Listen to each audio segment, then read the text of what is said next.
It was one of those moments a family remembers forever, the kind of road trip you take to mark a milestone.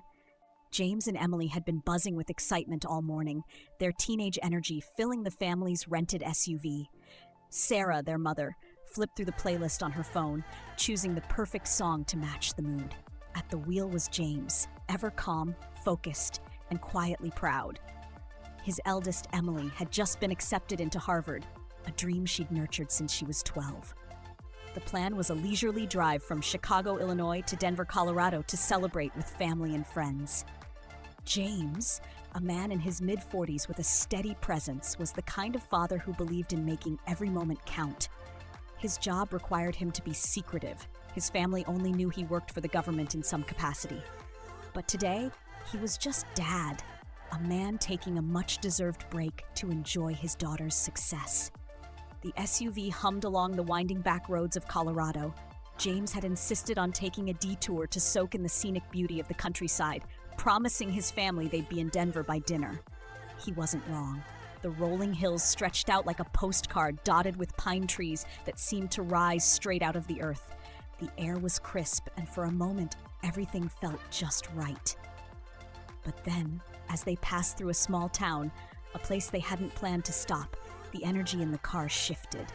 A patrol car appeared in James's rearview mirror, its lights flashing insistently. "Why are they stopping us?" Sarah asked, her voice tight. James's expression didn't waver. "I don't know. Let's stay calm." But calm wouldn't last long. The flashing lights were only the beginning. James pulled the SUV over to the gravel shoulder of the narrow road. The flashing lights behind them painted the landscape in jolts of red and blue. He adjusted the rearview mirror to watch as two officers stepped out of the patrol car, their movements deliberate. One of them placed a hand on his belt where his gun was holstered, a gesture that wasn't lost on anyone in the car. "Kids, stay quiet," James said softly, his voice calm but firm. He reached for his wallet, keeping his movements slow and deliberate. Sarah placed her hand on Emily's, a silent message to keep still. The officers approached on either side of the vehicle. James rolled down his window, letting in the cool mountain air. The officer on his side, a stocky man with a furrowed brow and mirrored sunglasses, leaned in. "License and registration," he said curtly, his tone clipped, bordering on confrontational. James handed over the documents without a word. The officer glanced at them briefly before looking back at James. "Where are you headed?" he asked. "To Denver." "Family trip?" James replied, his tone measured. The second officer, taller and younger, peered into the back seat, his gaze lingering on Emily and her younger brother Daniel. "What's in the car?" he asked.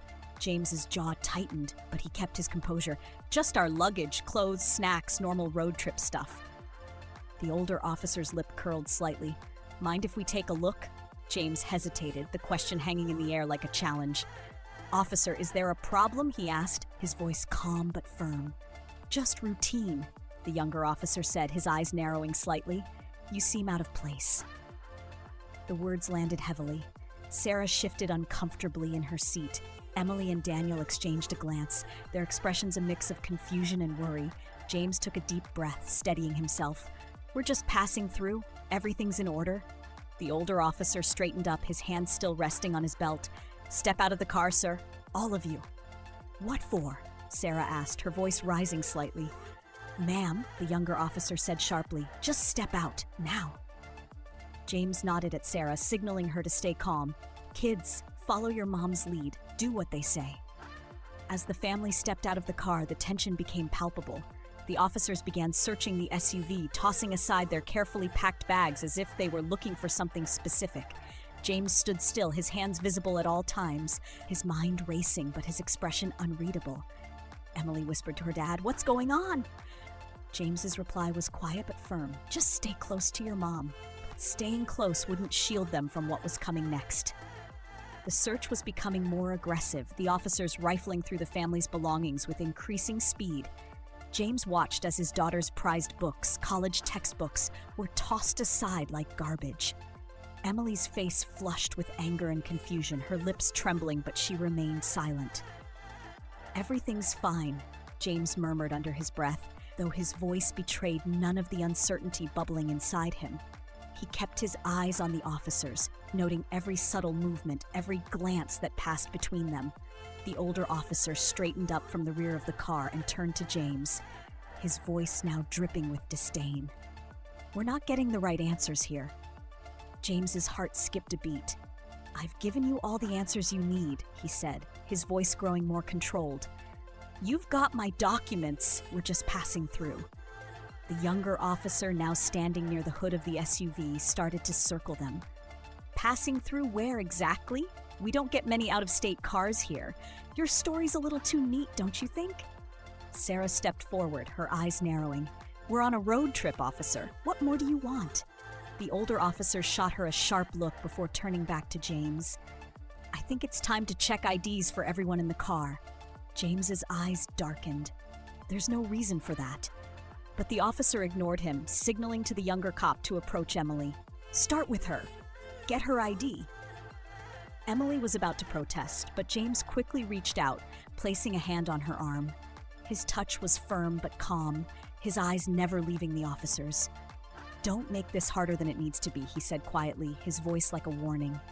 The younger officer moved toward Emily with a heavy step, but as he reached for her, Daniel's phone buzzed in his pocket. He fumbled to pull it out, a nervous glance at his dad.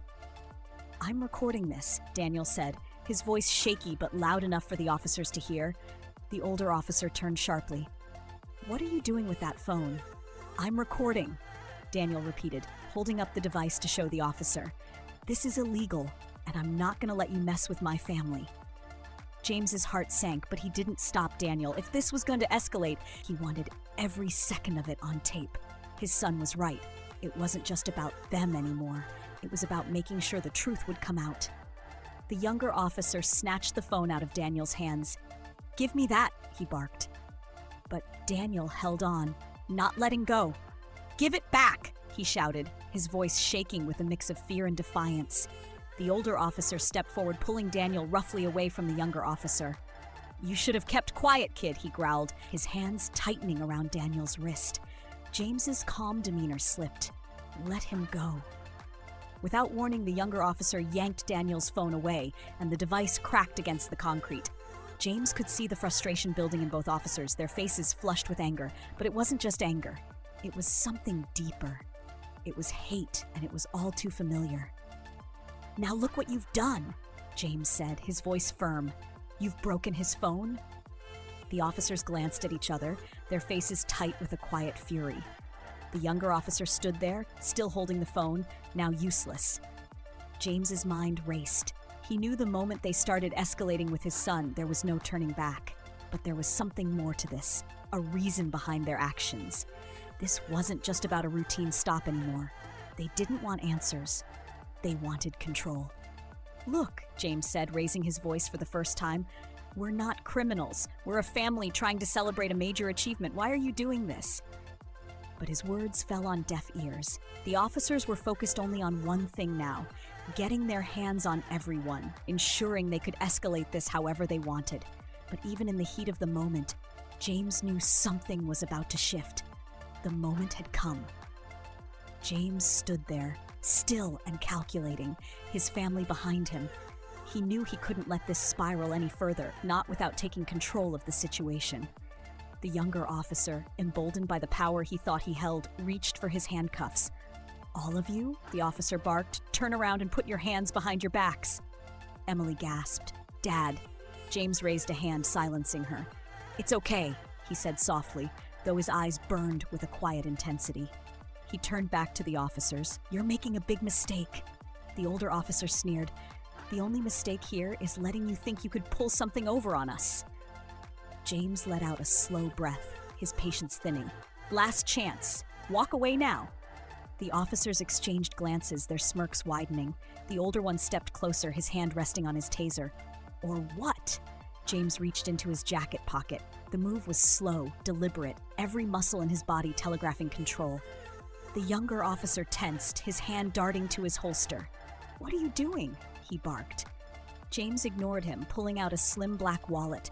He flipped it open with a practiced motion, revealing a gold badge and an ID card that glinted in the sunlight. The words, "Central Intelligence Agency," were impossible to miss. For a moment, there was nothing but silence. The smug expressions on the officers' faces dissolved into confusion, then fear. The younger officer took a step back, his hand dropping from his holster. "You're CIA?" the older officer muttered, his voice cracking slightly. "That's right," James said, his voice steady. "And what you're doing here, this isn't just wrong, it's criminal." The younger officer stammered, "We didn't know." James cut him off. "You didn't care, that's the problem. You saw my family and you made assumptions. You thought you could get away with this." The officers shifted uncomfortably, their bravado draining away. James stepped closer, his eyes locked onto theirs. "You violated our rights. You've harassed us, destroyed our property, and traumatized my kids. And I've got the training, the knowledge, and the authority to make sure you're held accountable." Behind him, Emily and Daniel stood wide-eyed, their fear slowly giving way to awe. Sarah exhaled sharply, her shoulders relaxing for the first time in what felt like hours. "You want to keep going?" James asked, his tone sharp. "Or do you want to start thinking about how you're going to explain this to your superiors?" The older officer swallowed hard, his eyes darting to the badge again. "We didn't mean to." James didn't let him finish. "Save it. This isn't over." But as the officers faltered, the damage they had done was already rippling beyond the roadside. The officers stumbled over their words, their arrogance dissolving into uneasy apologies. The older one muttered something about miscommunication, while the younger officer looked at the shattered remains of Daniel's phone, unable to meet James's piercing gaze. James didn't move, his stance unwavering. "You've done enough damage," he said firmly. "Now, call your supervisor." The officers hesitated, glancing at each other. James's voice rose slightly, commanding authority. "I said, call your supervisor, now." The younger officer fumbled with his radio, his hands trembling. A crackling voice on the other end confirmed that their sergeant would be on site within minutes. Meanwhile, passing cars began to slow, drivers craning their necks to take in the scene. The weight of public scrutiny was setting in. Emily tugged at her dad's sleeve. "Is this really happening?" she whispered. James's eyes softened for a moment as he looked at his daughter. "It shouldn't be, but we're going to make sure it doesn't happen again." Within minutes, a black SUV pulled up and a sergeant stepped out. His expression hardened as he approached the scene, taking in the disarray, the wrecked luggage, Daniel's shattered phone, the tension thick in the air. "What's going on here?" he demanded, his tone sharp. James stepped forward, his CIA badge still visible. "You've got a problem with your officers, Sergeant," he said, his voice steady but cold. "They racially profiled my family, harassed us, destroyed our property, and escalated a situation that should never have happened." The sergeant's face tightened as he turned to the officers. "Is this true?" Neither officer answered. The younger one shifted uncomfortably, while the older officer stared at the ground, his earlier bravado now entirely gone. The silence was damning. James didn't wait for them to respond. "I have a record of everything. My son was recording before they smashed his phone, and we will be recovering that footage. Your department will hear from me, and so will my agency." The sergeant nodded grimly, then turned to his men. "You two, back to the station, now." He looked back at James. "Mr. Jones, I'll personally ensure this is investigated, and I'll make sure your family is compensated for the damage." James's expression didn't soften. "Compensation doesn't undo the trauma, but I expect accountability and transparency." The sergeant nodded again, his demeanor serious. "Understood." As the officers slunk away, James turned back to his family. Sarah reached for his hand, squeezing it tightly. Daniel picked up the pieces of his broken phone, his expression a mix of anger and relief. Emily hugged her dad, burying her face in his chest. "We're okay," James said softly, holding his family close. "We're going to be okay." But for the people watching from their cars, the story was just beginning, and so was the reckoning. Word spread quickly. The incident became the talk of the small town, with whispers of what had happened reaching local diners, gas stations, and social media within hours. By the time James and his family reached their destination in Denver, the video Daniel had managed to recover from the phone's cloud backup had already gone viral. His shaky footage, showing the officers rifling through their belongings and handcuffing his father, was hard to watch but impossible to ignore. Sarah scrolled through the comments on her phone that evening, her face a mixture of anger and hope. Strangers from across the country expressed outrage. sharing their own stories of profiling and unjust treatment. Others, however, defended the officers, claiming they were just doing their job. The divide was stark, but the message was clear. This wasn't an isolated incident. James sat at the edge of the hotel bed, his thoughts heavy. He had spent years operating in the shadows, navigating dangerous situations as part of his job, but nothing had prepared him for the helplessness he felt when his family was targeted. He knew this fight wasn't over. It was just beginning. The following week, James returned to the small town, this time with lawyers and media in tow. His agency backed him quietly, unwilling to let the integrity of one of their own be undermined. The officers involved were suspended pending a full investigation.